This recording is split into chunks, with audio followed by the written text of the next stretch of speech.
لەبەرەوە قەدەری یەکگرتووی ئیسلامی کوردستانە ئێمە لەم واقعە سیاسەتەکەین و لەگەڵ کۆمەڵێک دز و درۆزن و ناپاکە کاری سیاسی ئەکەین و کاری سیاسی ڕێ ئەەکەین. لەسەرەوە ساسا ئێمە ئەمڕۆ فراکسیۆن یەکگرتووی ئیسلامی کوردستان بەشداری کۆبوونەوەی ئەمڕۆی پەرلەمانەکەین، چونکە پێمان وایە ئەوەی کە شایستەی ڕزگارکردنە لە داهاتوودا دەبێت ڕزگاریکەین.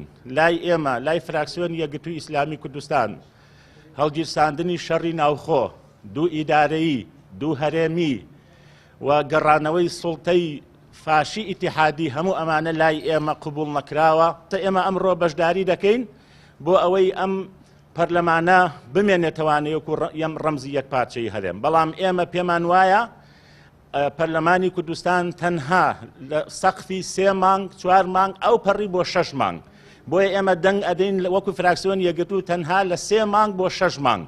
ئەوە کافیە بۆ ئەوەی کە هەڵبژاردنێکی پێشوەختە بکرێ و کۆمیسیۆن هەموو ئامادەکاریەکانی خۆی تەواو بکات.